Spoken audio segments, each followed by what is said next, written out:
ಇನ್ನು cylinder ಅಭಾವದಿಂದಾಗಿ hotel ಮಾಲೀಕರು ಕೂಡ ಈಗ ಆತಂಕಕ್ಕೆ ಒಳಗಾಗಿದ್ದಾರೆ. ಹೋಟೆಲ್ ಮಾಲೀಕರ ಸಂಘದ ಜೊತೆಗೆ ಈಗ ಸಿಎಸ್ ಶಾಲಿನಿ ರಜನೀಶ್ ಅವರು ಮೀಟಿಂಗ್ನ ಫಿಕ್ಸ್ ಮಾಡಿದ್ದಾರೆ. ಮಾಲೀಕರ ಸಂಘದ ಜೊತೆಗೆ ಶಾಲಿನಿ ರಜನೀಶ್ ಅವರು ಮೀಟಿಂಗ್ ಮಾಡಿ ಹೆಚ್ಚುವರಿ ಸಿಲಿಂಡರ್ ಖರೀದಿಸಬೇಡಿ, ಅನವಶ್ಯಕವಾಗಿ ಹೆಚ್ಚೆಚ್ಚು ಸಿಲಿಂಡರ್ಗಳನ್ನು ತಗೊಂಡು ಸ್ಟಾಕ್ ಮಾಡ್ಕೋಬೇಡಿ ಅನ್ನುವಂಥದ್ರ ಬಗ್ಗೆ ಒಂದು ಸೂಚನೆಯನ್ನು ಕೊಟ್ಟಿದ್ದಾರೆ.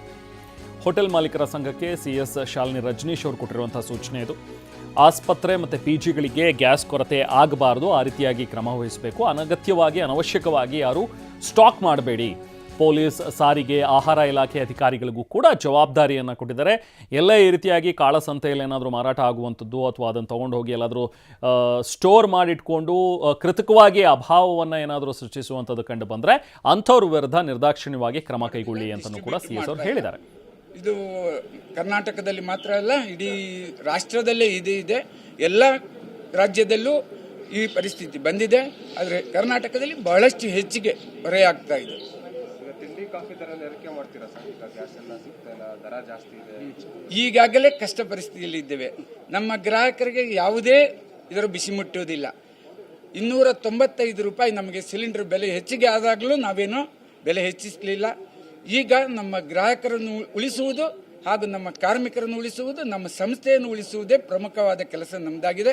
ಖಂಡಿತ ಯಾವುದಾದರೂ ಬೇರೆ ಮೆಜರ್ಸ್ನಲ್ಲಿ ನಮ್ಮ ಗ್ರಾಹಕರಿಗೆ ಉಳಿಸಲಿಕ್ಕೆ ಸಾಧ್ಯವಾದಂದರೆ ಅದನ್ನು ನಾವು ಪ್ರಯೋಗ ಮಾಡ್ತದೆ ಅಂತ ಈ ಸಂದರ್ಭದಲ್ಲಿ ಹೇಳುತ್ತಾ, ನಾವೆಲ್ಲರೂ ನಿಮ್ಮ ಪರವಾಗಿ ನೀವು ಕೂಡ ಈ ಯುದ್ಧ ಬಹಳಷ್ಟು ಜಲ್ದಿ ನಿಲ್ಲಿ ಅಂತ ಪ್ರಾರ್ಥಿಸೋಣ. ತಾತ್ಕಾಲಿಕ ಪರಿಹಾರದ ಬಗ್ಗೆ